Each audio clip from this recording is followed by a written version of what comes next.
Bonjour everybody, and welcome to all you TV watchers to our show today, Studying Civilizations New and Old. Today we'll be studying another old civilization. Whoever named this show is a retard. Anyway, after a couple of months of doing this show myself, I decided some of you might be a little bored, so I invited back Dr. Phil Bucks. Give him a big round of applause, everybody. Woo!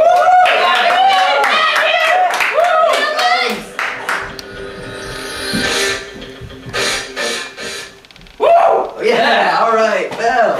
Oh, hold on. You need to smoke your pipe there for a second? That interesting stuff. Thanks so much, Geraldo, for having me back on the show. I really gotta tell you, this show is about the most interesting thing I get to do all year, other than clip my fingernails and spend time talking with my invisible friends. No, really, I mean, I'm always doing interesting stuff, like visiting ancient Aztecia and stuff like that, but this, you know, is just... It is great, isn't it? It is. It is. It is.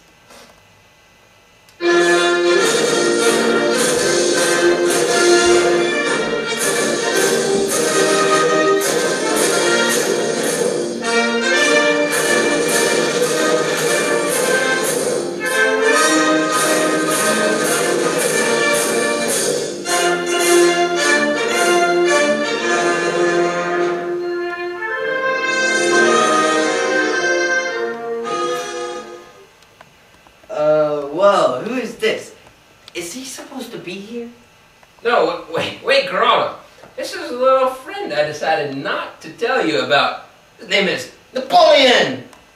That is fantastic. Welcome, Napoleon. Do you have anything to say to the crowd? Sacre bleu! Alright. Do we have anyone else that is supposed to be on the show today, Doctor? No, I don't think so. I mean, who could be more interesting than me, Geraldo? I was going to bring my friend Wellington as well, but I didn't think that would be such a great idea. Well, you know, we really should get going.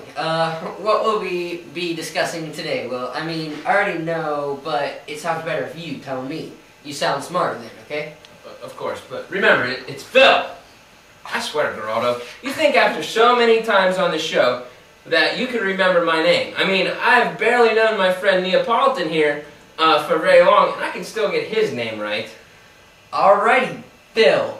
While you were in France this month, did you learn anything interesting? Well, I did learn that the French are responsible for many things. They have great wine, and I drank so much of that, I can't really remember what to tell you about it. But they also have invented things like French fries, French dressing, and this wonderful thing you do with your mouth. Actually, I learned this really cool dance that some famous Frenchman wrote. I think it went, "We surrender! We surrender! We surrender!" Come on, Nappy! No! In my day, the French never surrendered! Okay. Anyway, what I meant was, did you learn anything about the challenges Napoleon's empire faced? Because that is a topic we will be discussing today, right? Yes, Geraldo, and you really should be clear about your questions. Who knows how I might take them with so much French wine in me? Nappy, or Napoleon to the layman, did do a wonderful job setting up his empire, but of course it was France, so how hard could it be? However, he faced many political and military problems. Sacre bleu! It's okay, Nappy. Everyone has problems. You just might have had the bigger ones, and that wouldn't take much because you're pretty short. Sorry. So, Napoleon's empire struggled sometimes. Is this what you're saying? Do you understand the words that are coming out of my mouth? I mean, do I look like Jackie Chan or something? You can't understand what I'm saying? Of course that's what I'm saying. The first problem was nationalism. I'm not really sure what that is, but it worked for him, and it encouraged his enemies to become more nationalistic too. And I'm sure that wasn't good. His troops were filled with nationalism, and French wine, but his enemies were filled with more nationalism, that is. See, they didn't like Napoleon's policies, such as the continental system. I don't have a clue what that is, but they didn't like it. They also didn't like French trying to impose French culture on them. And let's face it, who likes French culture? They eat frogs. Frog eggs, for crying out loud. That's disgusting. So many German states from Germania, as we discussed a few shows back when I was here, if you remember that place, as well as places like Italy, home of Italian dressing, and Netherlands, who, incidentally, were actually thinking of naming their country the Nether Regions, but decided against it for obvious reasons. But they were all fired up.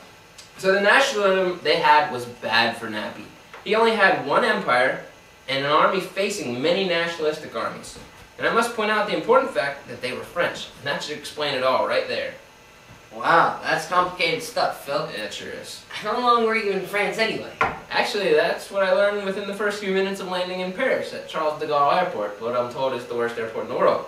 Some tourist guy wouldn't leave me alone until I stabbed him in the eye with a miniature of the Eiffel Tower. That's some important radio tenant in Paris.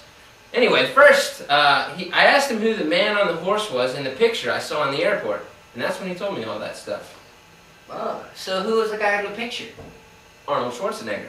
I really didn't care anything about Nappy here in the French Empire, but I was quite curious as to why Arnold Schwarzenegger was on a horse in the airport. Okay, yeah, I can definitely see the resemblance that the tourist guy was talking about. Well, anyway, he had other problems as well. The governor, too. Sacre bleu! I know, Nappy. Anyway, Nappy here made some bad decisions in Spain, the land of tacos and senoritas, and boy do I know about them, and tried to take power away from the age-old cult, yes, the Catholic Church. We're back with them again. This was very bad and sparked more nationalism in the Spanish militia, or militia for the layman. These soldiers started to use guerrilla warfare, yes, like the animal, I'm talking about the animal, making it impossible to pull reinforcements from Spain because the French were not used to fighting this way, or fighting at all for that matter. Mostly they are used to surrendering. The Spanish would ambush supply trains and retreating reinforcements and then run. Surprisingly, I'm talking about the Spanish here. The Spanish started to encourage the Australians, or as some people like to think, the Austrians, to fight back. But Nappy, being the little genius he is, defeated them once again. Vive la France! That must have felt good to crush those Austrians after being defeated in Spain so many times. Oui, oui! Oui, exactly. So, are these the only problems? Because if they are, then he didn't really have any bad ones. Oh no, I saved the best for last. Nappy tried to conquer Russia, those little commies, which was a bad move on his part. The Russian Tsar Alexander I supported Nappy's continental system until he saw what it did to his economy. You know how those Russians are, they can't think of anything for themselves. Because Alexander tried to pull away from this system, Nappy retaliated, mostly due to his short man syndrome. He took 600,000 men and 50,000 horses into the communist land to defeat them once and for all, but he faced a huge problem. His army could not support itself through the long Russian winter, and the Russians stayed warm with their vodka. As soon as Nappy realized this, he started the retreat, but only returned to France with less than 20,000 soldiers. His army was almost completely destroyed by General Famine and General Winter. You get it? Get it? General Famine and General Winter. Like army generals, get it? Oui, these were harsh Mercedes commanders. That doesn't sound good. It doesn't sound good, you're right. But let me tell you how the Empire survived. It really did. And after that sound defeat, Nappy's downfall began. But he didn't have far to fall, because he's so short. Ah, get it? He's short!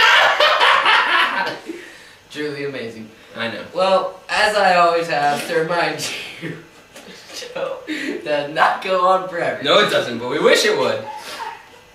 We don't... Keep it together. Keep it together. It's the end. Oh no! Stop it, stop it. You gotta get going!